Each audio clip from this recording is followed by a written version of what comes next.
Alright, abatulaba saawa zino tuligaba ku church oba ku ssomero omutemu gye yattira abaana bana. Era olunaku olwaleero bagenda muleeta mu kkooti y'abantu. We twogerera saawa zino embeera mugiraba, abasirikale mubalaba, era omutemu oyo bagenda amutuusa wano anytime from now. Tuteyo eri gulugulu bayungudde abawanvu n'abambi nga batiddemu nti abantu bayinza okutuusa ku mutemu obulabe anti munnange olunaku olwaleero bamuzaayo wali eggaba era nga bakugambye bamuteeke mu kkooti y'abantu abozesebwa atubuulire ekyo ekyamuviirako okuba nga ate atugumbula abaana abato abali innocent batinne kye bamanyi mu nsi eno. Byonna byonna tujja kubanga tubibatuusaako era byonna byonna mujja kubanga mubiraba. Ate waliwo amawulire bambi amabi okuviira ddala e Lugazi, Sinotrak esaabadde abantu abadde bakedde okukola ku mirimu gyabwe e Lugazi. Era essaawa ya kakati we twogerera mu kusooka abantu babiri abafiiriddewo, naye ate omuwendo gw'abantu abali mu kufa bakyeyongera kubanga esaabadde bangi abawererako ddala, naye ababiri be bafiiriddewo mbulaga, abalala bakyapokya n'ebiwundu. Mawulire si malungi nnyo, kitalo nnyo era kitalo ddala. Katweyongera okuba nga tusabira ab'enganda n'emikwano era tusabire n'abagenzi, Mukama abenga abawa ekiwumula ekirungi. Abo abakyali kubanga abapokya n'ebiwundu tusaba Mukama Katonda abawonye awo tuvuddewo. Nga tweyongerayo mu mawulire ag'enjawulo munnange yate fulufiga kyakoze Bushira Price ne 10 bana abakubye kakota. Eno oyinza okwebuuza kikyo babadde ku bikonde ebya Shakibu ne Balista Timo, naye yagamba nti munnange mbe ennyambala yaabwe yabadde teweesa kitiibwa. Naye kanaka emisoja green mannaye tekalina mabeere kagenze kambadde obugoye bw'abaana abato kagenze na guno oguseazi guno nagu amatama gazimba gatadde enkoola bigenze leeti mbu bisereebu tebina nawe bituula kwegamba huko omuzanyo gulinga ogw'abamawoobe omuzanyo mwagwonoona omuzanyo gwayonooneka konna kambadde obugoye bw'abaana bukunukidde buti omubiri ogwazaalako neweoguyise bweru otya newegukola atya gwakalambala guba gwafulumya ekiwanga. Yambala engoye zikubuna onyume gutanga ngoyambadde ebigoye ebinene bwobeera ekikwambaza obugoye bw'abaana abato kiki kugane mwejjamu akantu k'obuntu mwena mweyisanga basiya zitota mwene mwagala mubere nga mwogerwako nga bantu aboogerako bw'otakola kikwogerwako to anyway mukuliko eyo.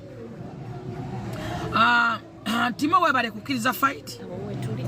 Onavuddeyo n'agamba nti ndaba abantu abali wano bakaabira etteeka simanyi gye wakuzimba ati mulindeko.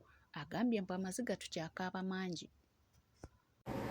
Gwe tolaba nti mukyakaabira lino etteeka ly'okuzimba linda lye bayita sovereignty, simanya protection of the sovereignty limala okuyita.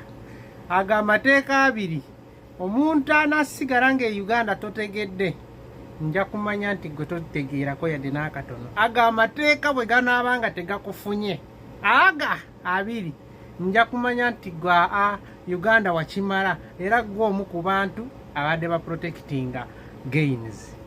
Kamba weyo example emu bwe bwoba okimanyi nti olina puloti yo yadde ne matetukanga woobeera okumenya naye nga puloti yo eriko mu lutobazitobazi. Bwe mba njogera bwento njogera ku bantu b'ennansana eganda wali wansi ng'eyo yonna yonna. Gwe ng'okimanyi woobeera wali wakatoogotogo ozimba. Etteeka lya housing and constructions togenda kufuna permit saakaaga. So ekyangu tundawo ndowooza nga abantu tebanakitegeera odduke, naye gwe bwoba okimanyi nti okyalimu ako akatundu akako kaweddemu. Eryo lya housing and construction. Kati gwe bwoba okimanyi nti towera bulungi nsawo zo nti bwe bakumenya ennyumba ojja kuba owedde, oba nandikugambye tozimba kumpi na kkubo, oba tozimba kumpi na kitoogo, oba tozimba kumpi na mwala, oba tozimba kumpi na waya z'amasannyalaze, oba tozimba kumpi na kintu kyonna nga it's a government infrastructure or anything related to environment. Bwe mutazuukuke nga protection of the simanya sovereignty of the bagitata protection of the sovereignty nga bagiyisizza n'otazuukuka bakadama ne mutazuukuka nja mmanya nti mwe kati be batuufu aba protecting against be bayogerako naye ku luno buli muntu ajja kukaaba Kyagulanyi yakyogera n'agamba nti mujja kiwulira n'agamba nti ekisinga okumwewuunyisa n'okumuluma nti bannayuganda omuntu abatulugunya ate gwe bakaabira bw'abayambi. Ekintu ekisinga okunnakuwaza bannayuganda kwe kulowooza nti omuntu abamye obwenkanya oba omuntu alinyiridde eddembe lyammwe ate yagenda obbawa eddembe. Ekintu kyentuulawo ne kintabula omutwe ne kinnuma ne mpula nga kinfumiitiriza n'emunda we mba neebase ne mu ntebe mwe mba ntudde. Bannayuganda kwe kulowooza nti omuntu abamye obwenkanya ate yagenda obbawa obwenkanya. Abantu ababamye eddembe lyammwe ate gye mulina okuddukira mufune eddembe. Omuntu alinyiridde amateeka ye kennyini ge yeekolera, omuntu abamazeeko eddembe, omuntu abagyeeko ebyammwe ate gye mulina okuddukira mufune ebintu byammwe oba muweebwe eddembe. Essuubi eryo lye mweteekamu ne muwulira ng'ekyamazima muyina essuubi nga mmwe musuubira mu mitwe gyammwe nti tugenda kwebaka ku makya tugende okukya ng'ebintu byateredde edda biri mulaala nga ffe nga bannansi tetulina kye tukoze. Bannange eryo essuubi lya bulimba, muyina empty hopes, essuubi ery'obutaliimu.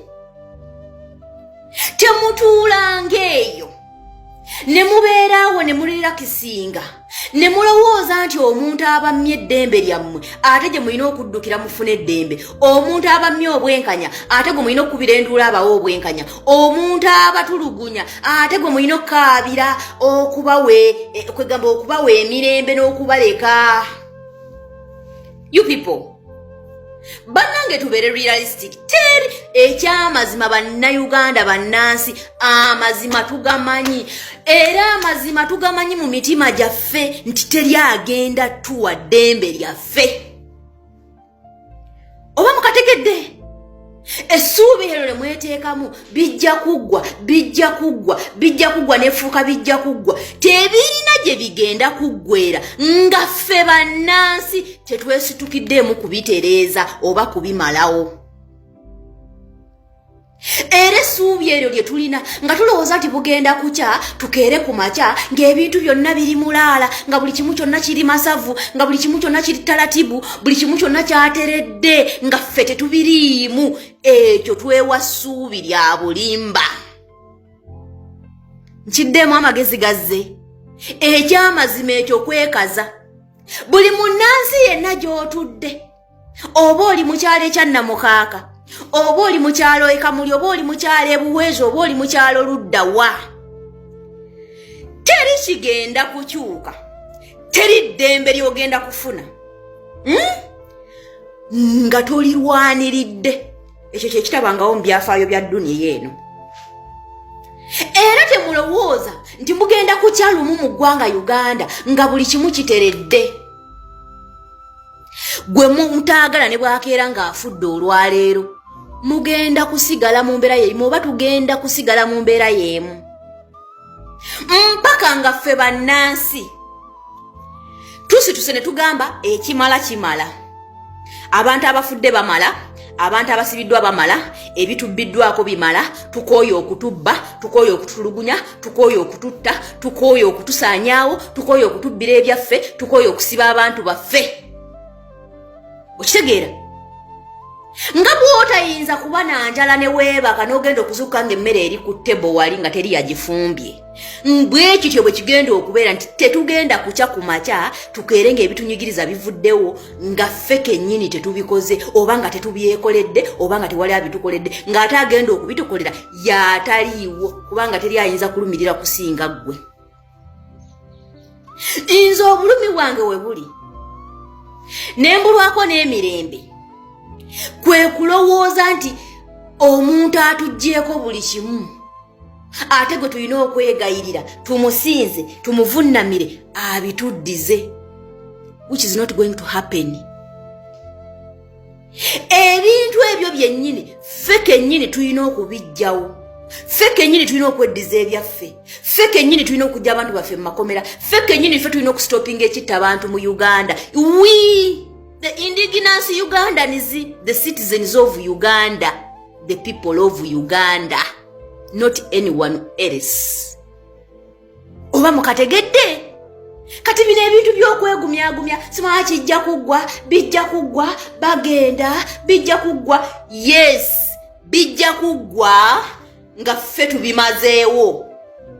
Wabula tebigenda kuggwa nga ffe twebase. Oba nga tutunula butunuzi. Ate gavumenti yonna efugira oba etulugunyizibwa mu kusirika kwa bannansi.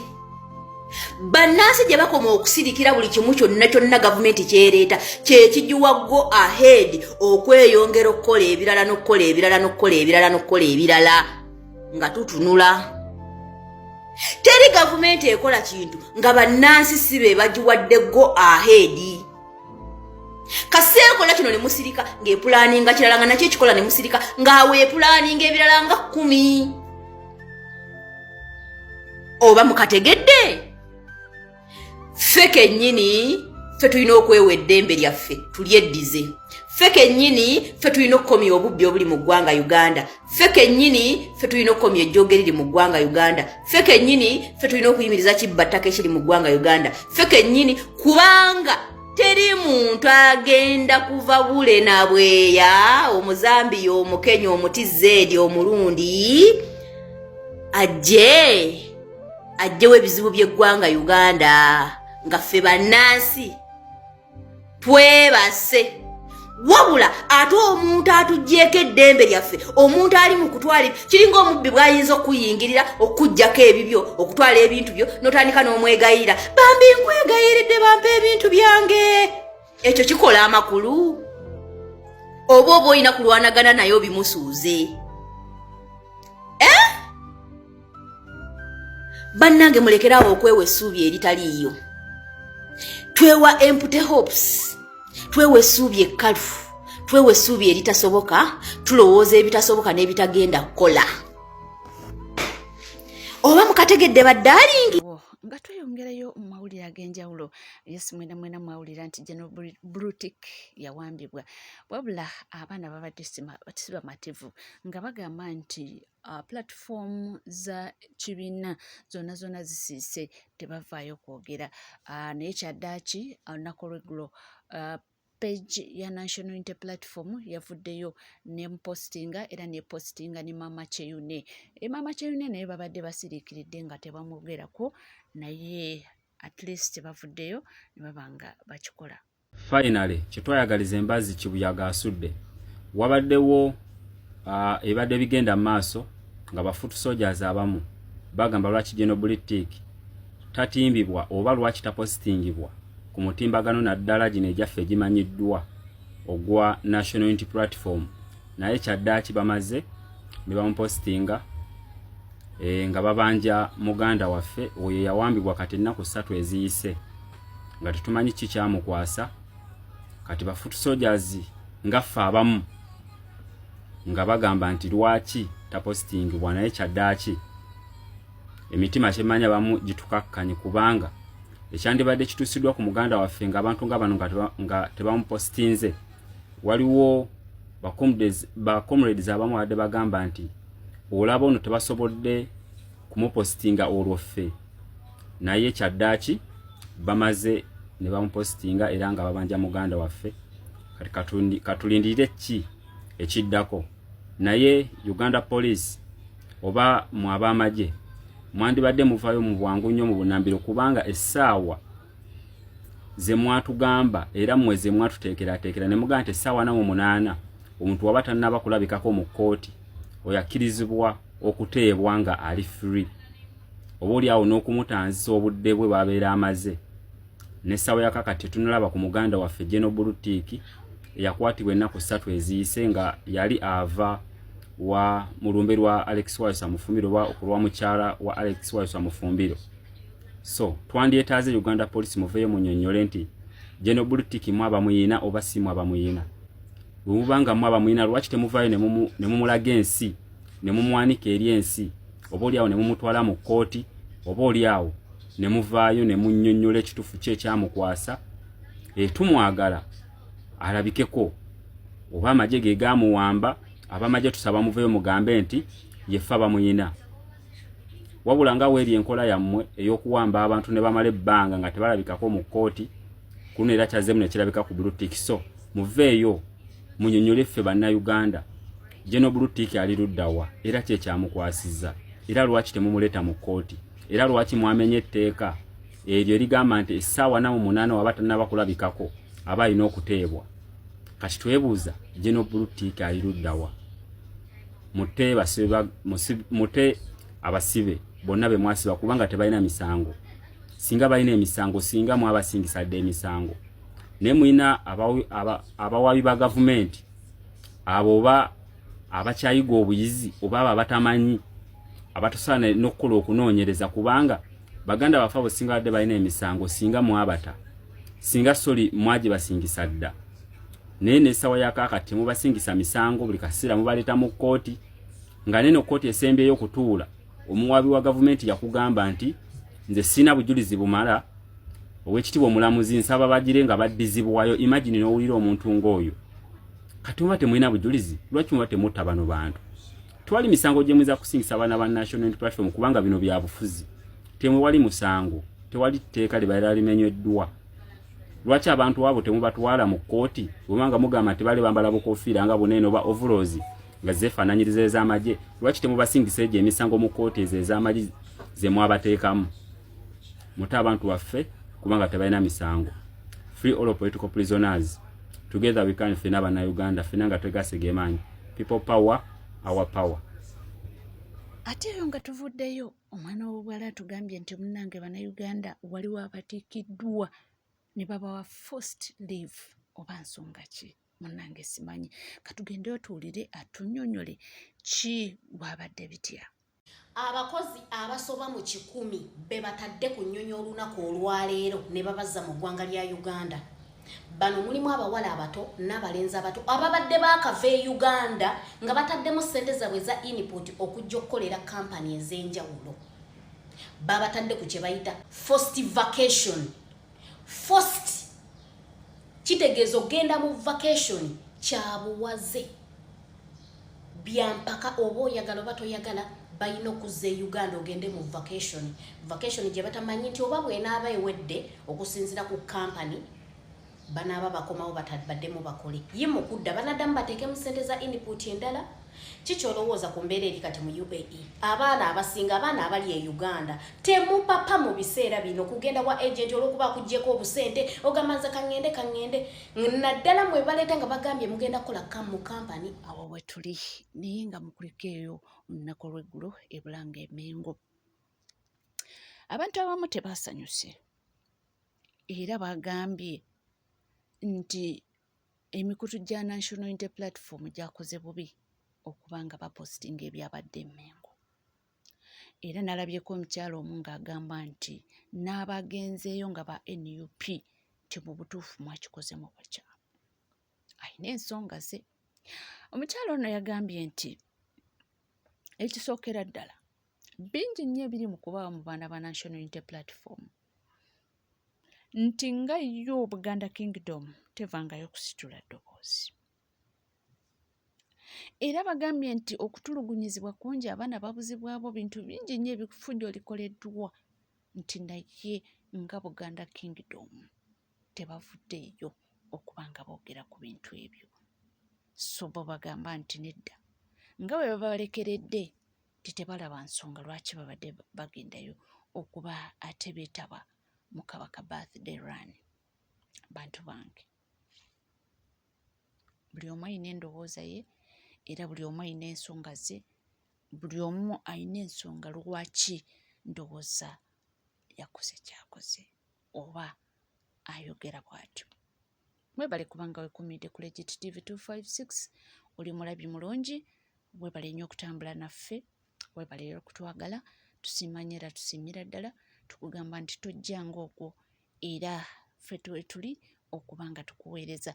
Bingi nnyo ebigenda mu maaso, bingi nnyo ebitambula era nga mpola mpola byonna byonna tujja kuba nga tubikutuusaako wonna w'osinzidde. Tujja kuba tugenda Kagaba tulabe omutemu ono, the planned mutemu kwegamba oba tumuyite omutemu wa Luxury gye bagenda okuba nga bamutwala olunaku olwaleero. Musigale naffe.